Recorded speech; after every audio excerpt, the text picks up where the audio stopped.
Hello नमस्कार दोस्तों, एक बार फिर आप सभी का अध्ययन लोक्स में बहुत बहुत स्वागत है। कैसे हैं सभी? उम्मीद करता हूँ बहुत ही अच्छे होंगे, स्वस्थ होंगे और अपनी तैयारी जिस भी एग्जाम की आप लोग तैयारी कर रहे हैं बेहतरीन तरीके से बहुत ही ढंग से तैयारी कर रहे होंगे। तो दोस्तों, आप लोगों को बता दूं, जो आज की क्लास है कुछ अलग है, ये बिल्कुल ही अलग। अभी आप लोगों को बता दूं, यूपी टीजीटी का 2022 में एक फॉर्म पड़ा हुआ था।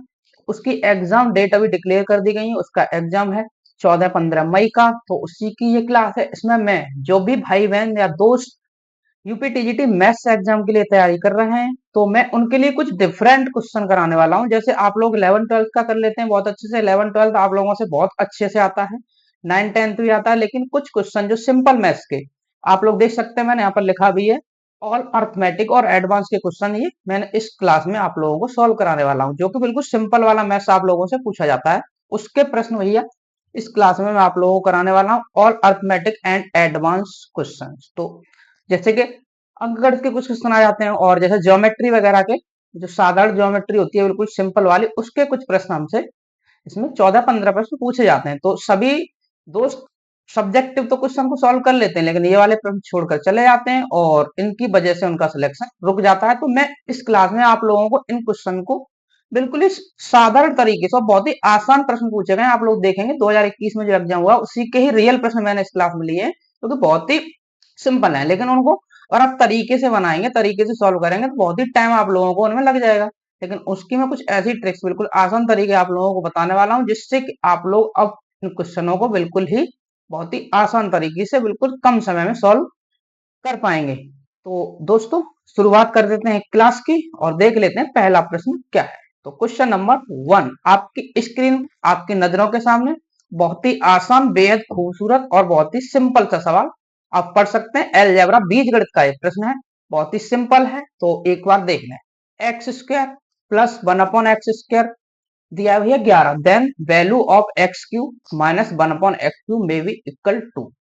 तो एक्स आप पढ़ लीजिए। यदि if x square plus 1/x² का मान 11 दिया है, तो ये हमें बताना है एक्स क्यूब माइनस 1/x³। तो पहले तो हमें इससे क्या निकालना पड़ेगा, इससे हमें एक्स माइनस 1/x का मान पता होना चाहिए, तभी तो हम क्यूब वाला निकाल पाएंगे। तो आप लोगों को पहले थोड़ा सा मैं समझा देता हूँ, इससे रिलेटेड जो भी कंसेप्ट है वो मैं पहले आप लोगों को बता देता हूँ, उसके बाद फिर हम आगे बढ़ेंगे। तो देखें आप, जैसे भैया सबसे पहला कंसेप्ट तो ये है, अगर हमारे पास एक्स स्क्वायर प्लस 1/x² का मान कुछ भी दिया है, मान लो ए दिया है, ठीक है जी, ए, और इससे हमें निकालना है भैया एक्स प्लस 1/x।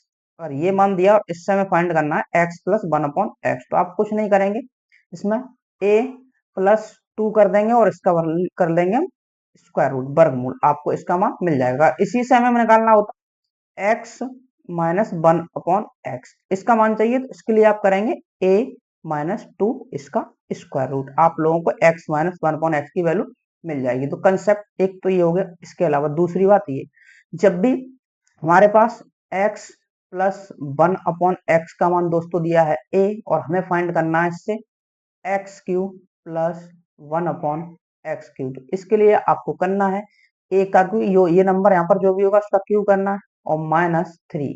ठीक है, इतना आप समझे होंगे। इसी से अगर वो माइनस वाला पूछ लेता, जैसे ये माइनस दिया है एक्स माइनस 1/x बराबर ए था, अब मान लो एक्स माइनस 1/x की वैल्यू होती है दोस्तों ए, और इस समय पता करना था एक्स क्यूब माइनस 1/x³। इसके लिए आप लोगों को करना है इस ए का क्यूब कर देना है, और इसमें भैया आ जाएगा +3a। तो ये दो कंसेप्ट आप लोगों को ध्यान रखने हैं। इसके अलावा और कुछ एक दो और बता देता हूँ, जैसे x प्लस 1/x का आप दे देता भैया a।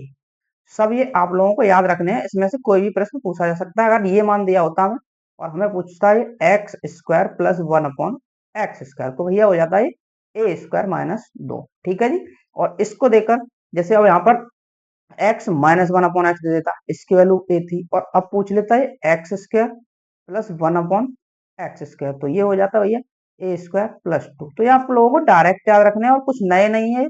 जो आपने ए प्लस बी का होल स्क्वायर, ए माइनस बी का होल स्क्वायर, ए प्लस बी का होल क्यूब, ये सारे पढ़े होंगे, तो उनसे ही ये कंसेप्ट बना लिए हैं, डायरेक्ट आप लोगों को पता होंगे, तो कुछ ही सेकंड में ऐसे क्वेश्चन आप लोग सॉल्व कर पाएंगे। तो देख लेते हैं हमारा प्रश्न क्या था। अब देखो क्वेश्चन कितना आसान है वो जो दिया है इसमें। अब ये कंसेप्ट आप लोगों को समझ में आ गया, तो क्वेश्चन में कुछ भी नहीं बचा है। ठीक है जी, तो देखो यहाँ पर एक्स स्क्वायर प्लस 1/x² मान 11 था, तो हमें क्यूब निकालने के लिए माइनस वाला चाहिए, तो यहाँ से हम क्या करेंगे, x माइनस 1/x का मान निकाल देंगे। तो कितना हो जाएगा, अभी बताया मैंने, इसमें से 2 माइनस करेंगे और उसका वर्गमूल कर देंगे। तो 11 माइनस 2 तो कितना हो जाएगा, 9। 9 का वर्गमूल होता है 3, तो इसका मान भैया हमें मिल गया 3। और हमें चाहिए x cube minus 1/x cube. ठीक है जी, तो इसका आप कर देंगे क्यूब, तो 3 का क्यूब होता है 27। ठीक है जी, वो प्लस 3 है, 3 3 जा 9, तो ये हो जाएगा 36। तो 36 इस सवाल का बिल्कुल सही आंसर हो जाएगा। और आप लोगों को इसके पीछे का कंसेप्ट पता था तो 2 से 3 सेकंड में आप इस क्वेश्चन को कर सकते थे। चौथा ऑप्शन बिल्कुल इसका करेक्ट हो जाएगा, ऑप्शन डी इज करेक्ट। ठीक है, तो इतनी बात आप समझ गए होंगे। अब मैं इसकी आपको ऐसी टेक्निक बताता हूँ, ऑप्शन देख के ही आप इसको कर सकते थे। जैसे हमें यहाँ पर x cube minus 1/x cube का मान पूछा गया था। ठीक है जी, तो अब आप लोग देखिए, यहाँ पर हमें पता था एक का तो क्यूब आएगा, यानी किसी भी नंबर का क्यूब आएगा।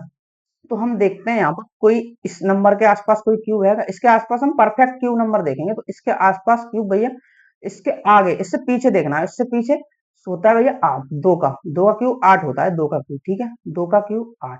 ठीक है, तो अब आप देखें, इसको पहले चेक करें। तो 2 का क्यूब करेंगे आप, और इसमें आप 3a करेंगे, 3 दूनी 6, तो कभी आएगा ये 8 और 6 14, तो ये ऑप्शन नहीं हो सकता जैसे दूसरा था। तो इसके आसपास भी सेम 2 वाला आएगा, ये भी नहीं आ सकता क्योंकि 2 का क्यूब 8 होता है। और यहाँ पर 3 का क्यूब जैसे 27 होता है, तो 3 का क्यूब 27 हो गया। ठीक है, प्लस 3a करते हैं हम, 3 और 3 9, तो ये होता है 7 और 9 16, एक और 3, हाँ 36 हो रहा है। देखो ये 36, लेकिन 36 हुआ है, होना चाहिए 36, लेकिन यहाँ पर 33 होना चाहिए था। 33 तो नहीं आया, तो ये ऑप्शन भी नहीं हो सकता। तो 36 कौन से ऑप्शन में आ रहा है, इसमें आ रहा है। तो ऐसे ऑप्शन से भी आप कर सकते थे। हमेशा ये ऑप्शन को हम कंडीशन देखेंगे तो ऑप्शन हमेशा ए क्यूब प्लस 3a इस फॉर्म में टूटेगा ऑप्शन, ये तो वही हमारा ऑप्शन सही हो जाएगा। तो ये चौथा जो ऑप्शन दिया था यहाँ पर, चौथा देख सकते हैं आप, तो 36 था। इस तरीके से भी आप इस क्वेश्चन को सॉल्व कर सकते थे, जैसे ये 36 था। ठीक है, 36, 36 आप देखेंगे, इसको मैं 27 और कितना, 27 और 6 लिख सकता, 27 प्लस 6, तो ये हो गया भैया 3 का क्यूब, और प्लस 3 इंटू 3, 27 और 9 आएगा, सॉरी ये 6 नहीं, यहाँ पर 9, ये 9 था। ठीक है, 27 और 9 36, 3 इंटू 3, तो देख सकते हैं इस फॉर्म में आ गया। तो ऐसे ऑप्शन से भी आप क्वेश्चन कर सकते हैं। तो आप जितनी भी बातें मैंने आप लोगों को बताई, बड़े अच्छे तरीके से आप लोग समझे होंगे। तो दोस्तों, इसी के साथ बढ़ते हैं नेक्स्ट क्वेश्चन की ओर मूव करते हैं। क्वेश्चन दूसरा आज की क्लास का बहुत ही आसान और बहुत ही लल्लू सा सवाल है, कुछ भी नहीं है। अगर आप लोगों ने वृत्त की एक थ्योरम होती है, वो आप लोगों ने पढ़ी होगी कभी क्लास 9 10th में, आप लोगों ने पढ़ी होगी। जब भी केंद्र पर किसी आर्क, कोई वृत्त की कोई आर्क हो भैया, या फिर कोई कोड हो, इसके द्वारा बनाया गया कोण, जैसे ये आर्क हो सकती है यहाँ पे, कोड भी हो सकती है, कुछ भी हो सकती है, इसके द्वारा मान लो यहाँ पर थीटा एंगल बनाया जाता है, थीटा डिग्री, इसके केंद्र पर, सेंटर पर। तो हमेशा परिधि पर कोई भी एंगल इसका आधा होता है, कहीं भी परिधि पर एंगल बनेगा तो हमेशा भैया इसका आधा होता है। तो ये एंगल हो जाता है भैया θ/2, ये θ/2 कहीं भी बन सकता है, वो हमेशा θ/2। इस परिधि पे बना हुआ कोण हमेशा आधा होता है, यानी कि परिधि पर बना कोण केंद्र पर बने कोण का आधा होता है। तो बस खत्म, इस क्वेश्चन में कुछ भी नहीं है। आप देख सकते हैं इस आर्क के, ए बी आर्क के द्वारा ये एंगल यहाँ पर कितना बना हुआ है, 70 डिग्री केंद्र पर, तो इसकी परिधि पे कितना हो जाएगा भैया, 33 डिग्री, 35 डिग्री। कुछ भी नहीं था, 2 सेकंड का सवाल, option B is right. Next question पर करते हैं भैया मूव।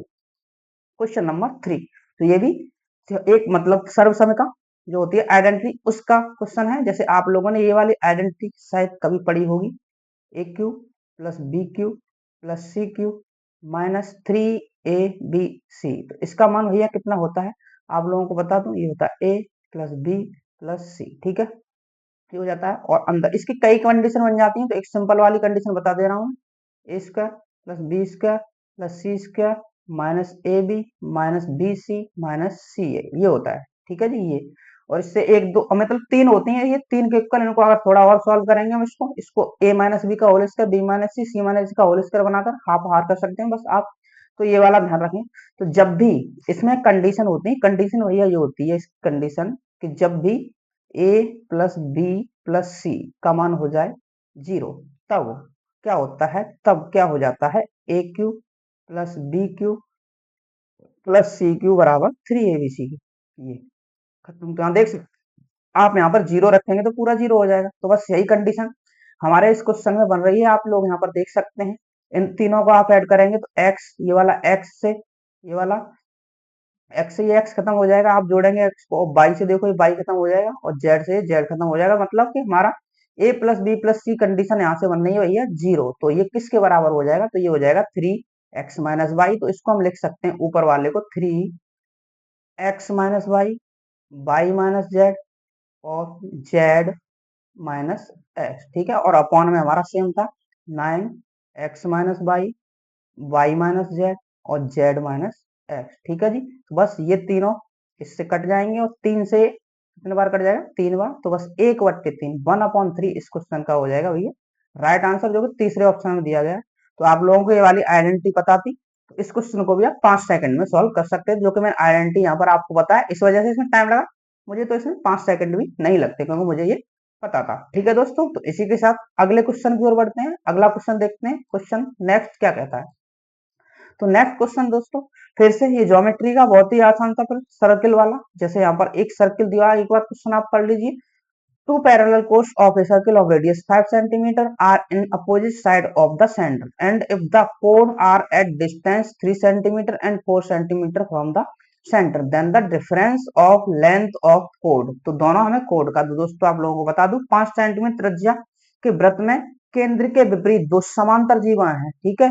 और उनकी जो लंबाई है वो मतलब केंद्र से 3 सेंटीमीटर 4 सेंटीमीटर की दूरी पर है। तो हमें बताना है दोस्तों कि जो जीवाएं हैं वो जो जीवाएं हैं उनका अंतर, दोनों का डिफरेंस क्या है, ठीक है। तो देख बनाता हूं यहाँ पर एक सर्किल, देखो ये इसका सेंटर हो गया, ये सेंटर, इसके विपरीत साइड में दो इसकी कोड है, दो कोड बना लेते हैं इसमें, इसकी जीवाएं सेंटर के दोनों तरफ, मान लो सेंटर इसका ओ था, एक कोड भैया इधर है इसमें, और दूसरी कोड भैया है इसके विपरीत साइड पे, ठीक है जी। और यहाँ से हम इसको मिला दें ऐसे, ये तो इनके बीच की दूरी हो जाएगी, और इससे मिला दें तो इनकी रेडियस हो जाएगी, ठीक है जी। और रेडियस हमें सर्किल की दी हुई है 5, तो देखो ये हो जाएगी 5, ये भी 5, ठीक है। उसने दिया हुआ है कि केंद्र से 3 सेंटीमीटर की दूरी पर है, तो इसको मान लो ये 3 सेंटीमीटर दूरी पर ये वाली, और ये 5, 3 और 4, ये वाली 4। तो आप लोगों को पाइथागोरस ट्रिपलेट पता होगा, 3, 4 और 5 पर एक पाइथागोरियन ट्रिपलेट बनता है इसमें। पाइथागोरस प्रमेय बहुत अच्छे से जानते होंगे। तो ये 3 है, इस वाले ट्रायंगल में ये 90 होगा, यहाँ पर ये हमेशा 90 डिग्री पर मिलती है, आप लोगों को ध्यान रखना है। केंद्र से जीवा पर खींची गई रेखा हमेशा इस पर परपेंडिकुलर होती है, 90 डिग्री पर मिलती है। तो दोस्तों ये 3 इसके सामने की वजह 5 एकड़ हो गई, तो ये बचेगा इसका बेस, तो कितना हो जाएगा 4, ये हो जाएगा दोस्तों 4, ऐसे यहाँ पर ये हो जाएगा 3। तो क्वेश्चन में कुछ भी नहीं था। तो पूरी जीवा यहाँ से यहाँ तक इसकी डबल होती है, ये भी आप लोगों को पता होगा। ये जीवा को 2 भाग में विभाजित करता है, आधी की लंबाई 3 है, तो टोटल हो जाता है जाएगी 6 सेंटीमीटर। ऐसे इस वाले कितनी हो जाएगी 8 सेंटीमीटर। तो दोनों का डिफरेंस हम लोगों से पूछा गया, तो 8-2, 8-2 आप लोग करें, 8-6, सॉरी 8-2 नहीं, 8-6, तो इसका डिफरेंस दोस्तों आ जाएगा 2 सेंटीमीटर। इन दोनों जीवाओं का डिफरेंस है, जो कि तीसरे ऑप्शन में दिया गया। तीसरा ऑप्शन बिल्कुल इसका करेक्ट हो जाएगा। तो उम्मीद करता हूं दोस्तों इस क्वेश्चन को भी आप बहुत ही अच्छे से समझे होंगे। और इसी के साथ बढ़ते हैं मेरे दोस्त अगले क्वेश्चन की ओर। क्वेश्चन नंबर नेक्स्ट, कोई धनराशि चक्रवृद्धि ब्याज से 5 वर्षों में 2 गुनी हो जाती है, उसी ब्याज की दर से वह धनराशि कितने समय में 8 गुनी हो जाएगी। इसके लिए भी आप लोगों को कोई भी फॉर्मूला कुछ भी यूज नहीं करना है। आप लोगों को बता दूं, जो धनराशि होती है चक्रवृद्धि ब्याज में, कंपाउंड इंटरेस्ट में धनराशि हमेशा भैया जीपी में बढ़ती है। जैसे यहाँ पर मान लो शुरुआत में धनराशि दोस्तों पी थी, ठीक है, और मान लो फर्स्ट ईयर पी थी, और मान लो नेक्स्ट ईयर दोस्तों वो हो जाती है 2p, नेक्स्ट ईयर 2p हो जाती है अगले साल वो, फिर उससे अगले साल भैया इसकी भी 2 गुनी होगी, तो 4p हो जाएगी, अगले साल वो 8p हो जाएगी। तो ये कंसेप्ट आप लोगों को ध्यान रखना है। जो जीपी में हमेशा जो धनराशि होती है जीपी में बढ़ती है, वो हर साल उसमें अपने पिछले वाले की डबल या ट्रिपल, जो भी यहाँ पर मतलब इसका कॉमन डिफरेंस होगा, कॉमन रेशियो जो होगा उसी के अकॉर्डिंग वो आगे जहाँ पर बढ़ती जाएगी। यहाँ पर कॉमन रेशियो कितना है इसका, 2/1, 2-1, 2-1, तो वही सेम आगे भी चलता है। इस क्वेश्चन में यही है, जैसे 5 वर्षों में स्वयं की 2 गुनी हो जाती है। तो मान लो धनराशि पी थी दोस्तों, पी, ठीक है, अब वो 2 गुनी हो गई 2p, ठीक है, कितने दिन में, इधर है 5 वर्ष में, 5 ईयर में, ठीक है। तो आप पूरा कंसेप्ट पहले समझा देता हूँ, फिर डायरेक्ट आप लोगों को इसको करना है। 2p अगले भी 5 साल में कितनी हो जाएगी, अगले 5 ईयर में फिर से इसका डबल हो जाएगी 4p, ठीक है। अगले फिर से 5 साल में कितनी हो जाएगी, इसका डबल हो जाएगी 8p। तो बस यही उसने हमें पूछा था, कितने समय में वो 8 गुनी हो जाएगी। 5 साल ए वाले, 5 ये 5 ए, तो तीनों का आप जोड़ेंगे 15 साल, 15 ईयर्स, 15 ईयर्स में वो धनराशि अपने से 8 टाइम हो जाएगी। तो ये सब भैया कंसेप्ट है, ठीक है। अब इसी को आप बिल्कुल सिंपल से समझ लें, जैसे यहाँ पर बताता हूँ बिल्कुल शॉर्ट में। जैसे यहाँ पर धनराशि भैया एक से दो हो गई 15 साल में, एक से दो कितने साल में हुई है? 5 साल में, 15 ही सॉरी 5 ईयर में। तो अब हमें देखना पड़ेगा इसको 8 बनने में, 2 को 8 बनने में हमें क्या करना पड़ेगा? तो हमें भैया इसका क्यूब करना पड़ेगा, 2 की घात 3 तभी तो आएगा ये 8। ठीक है, तो इसलिए यहाँ पर हम टाइम में भी 5 में कर देंगे भैया 3 से गुना। ठीक है, 5 इंटू 3 तो ये कितना हो जाएगा? 15 ईयर। इस तरह से आप लोगों को इसमें करना है, एक लाइन में खत्म हो जाएगा बस। आप लोग देखेंगे कि यहाँ पर क्यूब करने पर आ रहा है या 4 घात करने पर आ रहा है, जितनी घात करने पर वो उतने टाइम हो पा रही है उतने से ही हम टाइम में कर देंगे मल्टीप्लाई और हमें हमारा आंसर मिल जाएगा। उम्मीद करता हूं मेरे दोस्त आप इस ट्रिक को भी बहुत अच्छे से समझे होंगे। इसी के साथ बढ़ते हैं नेक्स्ट क्वेश्चन पर। Question number next. 3 आदमी 3 घंटे प्रतिदिन कार्य करके 3 खिलौने 3 दिन में बनाते हैं, तो 6 आदमी द्वारा 6 घंटे प्रतिदिन कार्य करके 6 दिन में बनाए जाने वाले खिलौनों की संख्या।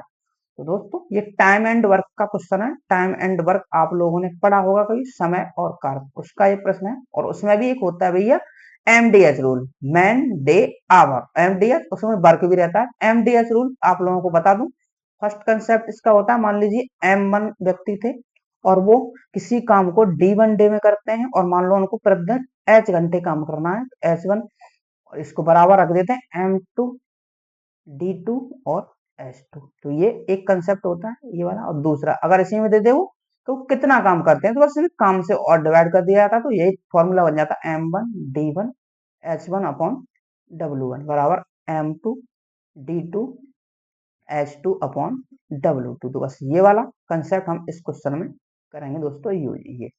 ठीक है, देखो आप लोग देख सकते हैं क्वेश्चन में जो जो दिया है, जो भी एमडीएस रूल मैंने बताया उसमें हम पुट कर जाएंगे और हमें आंसर मिल जाएगा। तो शुरुआत में उसने दिया था 3 आदमी, तो 3 आदमी ले लेंगे। ठीक है जी, और वो 3 घंटे काम करते हैं, तो सब गुना में 3 घंटे आ जाएगा। और वो 3 खिलौने 3 दिन में बना सकते हैं। 3 दिन में कितने खिलौने बनाते हैं भैया? 3, तो 3 इसका वर्क था, फोन में आ जाएगा। ठीक है, अब आगे देता है वो 6 आदमी, तो 6 मैन हो गए, 6 घंटे प्रतिदिन काम किया जाता है और वो 6 दिन में कितने खिलौने बनाएंगे? तो भैया मान लो यहाँ से वो डब्लू खिलौने बना रहा है, यहाँ पर W2 था, तो बस वर्क इनका निकाल देना। देखो जो भी कटेगा उसे काट देंगे 3 से, 3 ही कट जाएगा। अब देखो 3 इसको काट लेंगे 2 बार, 3 से इसको काट लेंगे 2 बार, खत्म। अब डब्लू बराबर कितना आ जाएगा? 6 दूनी 12, 12 दूनी 24। तो डब्लू बराबर यहाँ से आप सॉल्व करेंगे 24 टॉय वो व्यक्ति वहां पर बनाएंगे। ठीक है दोस्त, 24 is the right answer of this question. तो सी ऑप्शन बिल्कुल करेक्ट हो जाएगा। तो उम्मीद करता हूं मेरे दोस्त आप इसको भी अच्छे से समझे होंगे। तो बस बढ़ते हैं इसी के साथ नेक्स्ट क्वेश्चन पर। क्वेश्चन ये है, नेक्स्ट क्वेश्चन देख सकते हैं दोस्तों आप लोग, ये है भैया साइक्लिक क्वाड्रिलेटरल का क्वेश्चन। साइक्लिक क्वाड्रिलेटरल किसी भी वृत्त में कोई भी जब क्वाड्रिलेटर बना होता है तो वो ज्यादा होता है भैया साइक्लिक क्वाड्रिलेटर। ठीक है, उसमें भी कंडीशन रहती है उसके अपोजिट विपरीत एंगल का सम दोस्तों 180 डिग्री रहता है। ये दोनों विपरीत का सम और ये दोनों विपरीत एंगल का सम भैया रहता है 180 डिग्री। तो यहाँ पर देखो एंगल ए और एंगल सी का सम 180 होगा, तो यहाँ पर आप लोग लिखेंगे तो ये कितना हो जाएगा 3x प्लस वाई और प्लस 21 बराबर किसको हो जाएगा 180 डिग्री के। ठीक है जी, यहाँ से आप सॉल्व करेंगे तो 3x प्लस वाई 21 उधर जाके माइनस हो जाएगा तो 169 ये आ जाएगा 169। ठीक है, एक मिनट 169 नहीं 159 ये आएगा 159 डिग्री। ठीक है, 159 डिग्री इक्वेशन इसको मान लेंगे फर्स्ट। ऐसे ही यहाँ पर एंगल डी ये वाला एंगल बी इसका भी सम होगा 180, तो यहाँ से 2x प्लस 2y और इसको आप ऐड करेंगे तो माइनस का 6 बचेगा और ये 180। तो ये उधर जाने पे हो जाएगा दोस्तों। इसको मैं 6 को यहाँ से हटा के इधर ले जाऊंगा 186 और यहाँ से 2 में कॉमन ले लूंगा, तो ये x प्लस वाई बराबर हो जाएगा 186/2। तो ये आ जाएगा 186 में 2 से भाग कर देंगे 9 और 3। ठीक है, 93। ये इक्वेशन नंबर 2। ठीक है जी, अब देखो हमें निकालना है कौन सा एंगल? Angle A. तो हमें बाई का मान चाहिए, बाई का। तो मैं क्या करूंगा इस वाले में 3 से मैं और मल्टीप्लाई कर देता हूँ, तो ये हो जाएगा 3x प्लस 3y और ये यहाँ बन जाएगा 3 3 जा 9 और 3 9 जा 27 ये बन जाएगा। ठीक है जी, सेकंड। अब देखो फर्स्ट वाले में से सेकंड आप माइनस करेंगे फर्स्ट में से। जैसे फर्स्ट इक्वेशन ये था हमारा, उसमें से सेकंड को हटा देंगे तो इसके साइन बदल जाएंगे। ये माइनस का हो जाएगा ये वाला, ये माइनस माइनस और माइनस। तो देखो ये x से 3x खत्म और y में से आप माइनस करेंगे 3y, तो ये माइनस का 2y बच जाएगा। तो माइनस का 2y इज इक्वल टू हो जाएगा 159, इसमें से माइनस होगा 0 2 1 120 बचेगा ये, वो भी माइनस का। ठीक है, माइनस से माइनस खत्म कर देंगे तो बाई यहाँ से मिल जाएगा दोस्तों 60 डिग्री। y मिलेगा 60 डिग्री। अब y का मान आप यहाँ रख देंगे तो y में 60 + 10 तो 70 डिग्री हमारा बिल्कुल इसका करेक्ट आंसर हो जाएगा, जो कि कौन से ऑप्शन में दिया गया, पहले में, ऑप्शन ए बिल्कुल इसका सही हो जाएगा। तो उम्मीद करता हूँ साइक्लिक कोऑर्डिनेटर के बारे में आप लोग समझे होंगे, आप लोगों को पता भी होगा। ये कुछ ज्यादा खास एक भी प्रश्न बिल्कुल दम है ही नहीं, बिल्कुल आसान से सभी प्रश्न पूछे गए हैं और ऐसे ही क्वेश्चन इसमें पूछे जाते हैं। आप प्लीज इन क्वेश्चनों को हल्के में न लें और बिल्कुल छोड़कर ना आए एग्जाम में, क्योंकि 15 क्वेश्चन लगभग आते हैं, तो 15 चौके 60 नंबर ये आप लोगों को दिलाकर जाएंगे।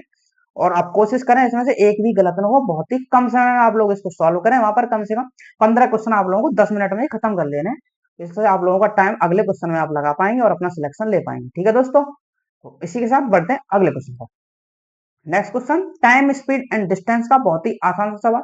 तो आप लोग सभी जानते हैं, बहुत दिन से पढ़ते आ रहे हैं आप, स्पीड बराबर क्या होता है, तो ये आप बोलेंगे तो डिस्टेंस अपॉन टाइम। ठीक है, इतना कंसेप्ट आप सबको ही पता है।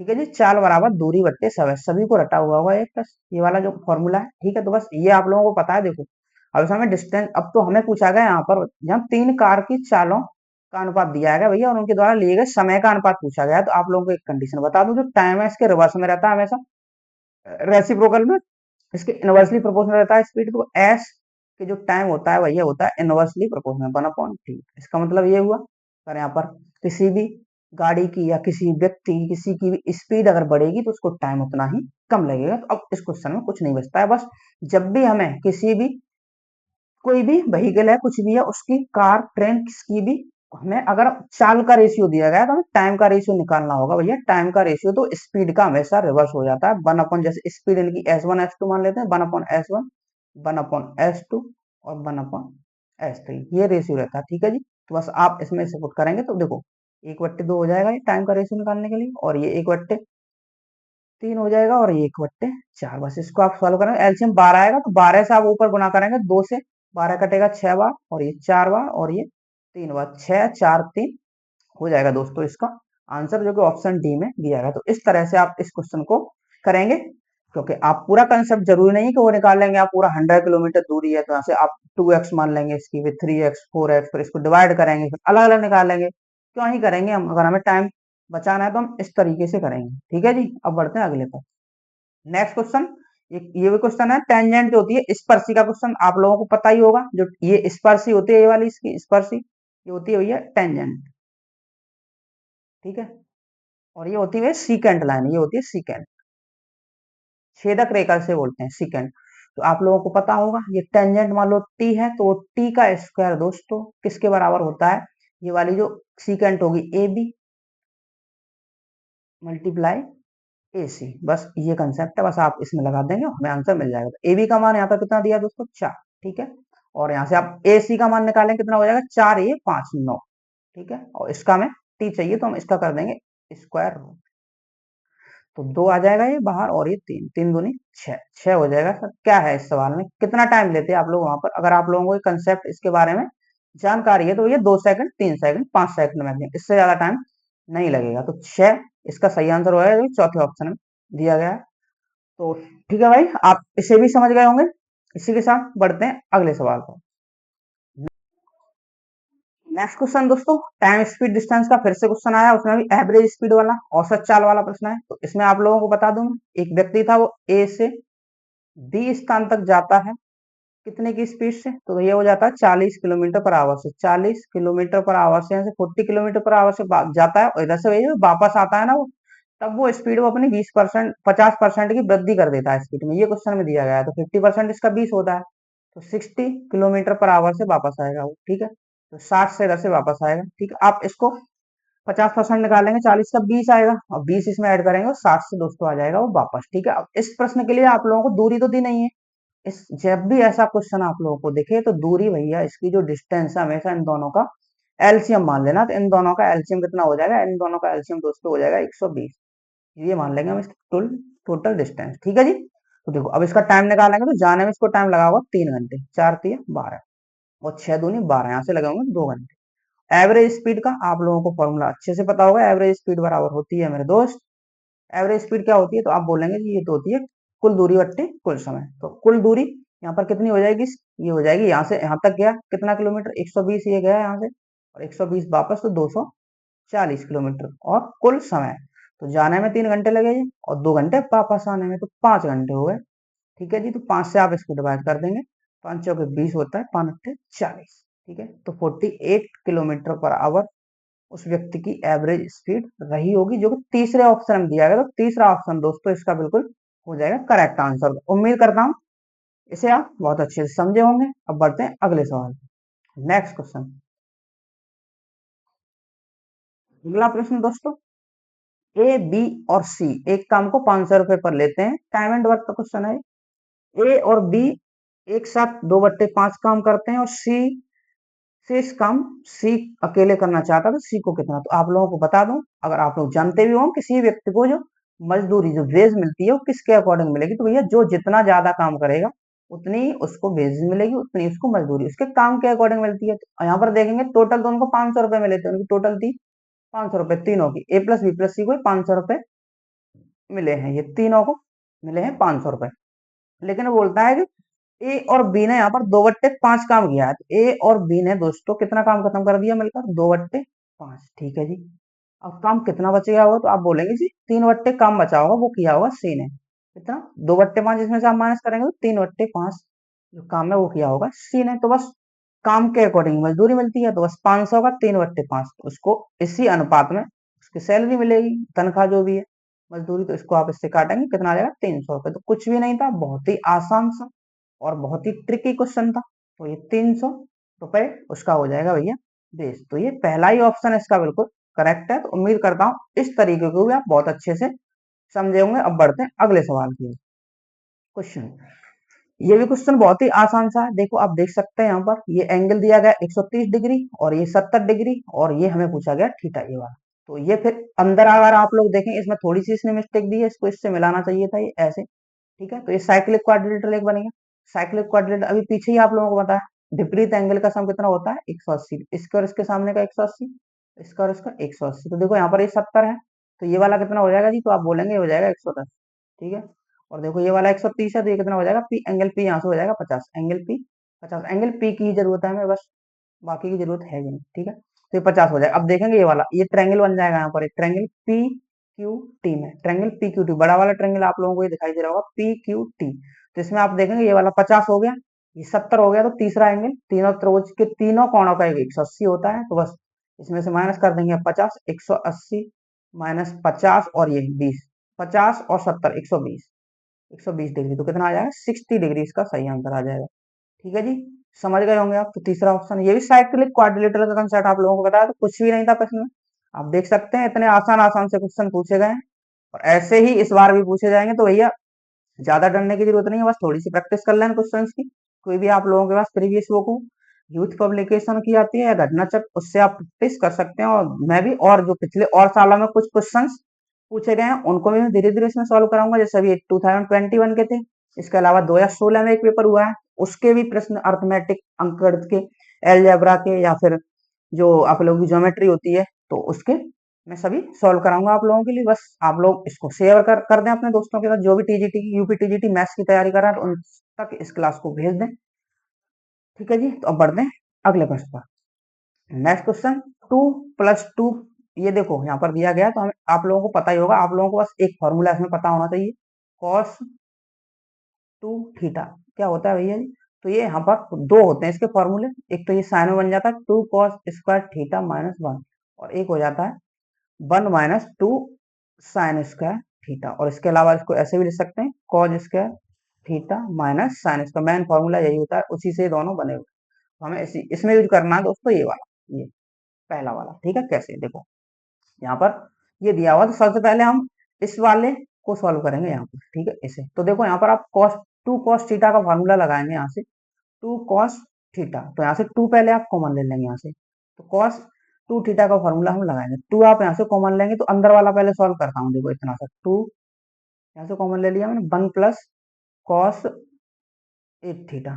तो एंगल हमेशा हाफ हो जाता है, कॉस का जो भी एंगल होता है आधा, तो 2 ये रहेगा बाहर, 1 + 2 cos² 4 θ हो जाएगा ये, और -1। देखो 1 से 1 कैंसिल हो जाएगा, और ये कितना बन जाएगा यहाँ से, 4 cos² 4 θ इतना बनेगा। तो देखो 4 cos² 4 θ ये बन जाएगा यहाँ से, और स्क्वायर रूट आप लोग इसका लेंगे, स्क्वायर रूट का है, तो स्क्वायर रूट लेंगे तो यहाँ से 2 cos 4 θ फिर से बाहर निकल आएगा।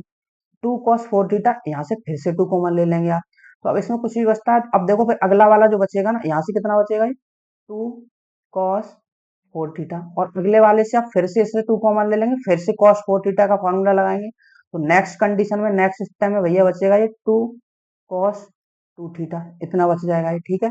अब उसके बाद फिर अब लास्ट में जाके इतना बचेगा, बस ये देखो मैं बता देता हूँ, पूरा सॉल्व करने की जरूरत नहीं है। तो यहाँ पर ये बचेगा बस, two plus two cos two theta. अब फिर से आप इसमें लगा देंगे, एक मिनट, हाँ ये इतना बचेगा। तो टू इसमें से कॉमन ले लेंगे, और यहाँ पे one plus cos two theta बचेगा। तो यहाँ से कितना बचेगा, टू कॉस स्क्वायर थीटा, और वो भी स्क्वायर रूट में, तो फिर से वही दो बाहर आ जाएगा और एक कॉस थीटा। तो टू कॉस थीटा इसका बिल्कुल सही आंसर आ जाएगा, जो कि दूसरे ऑप्शन में दिया गया है।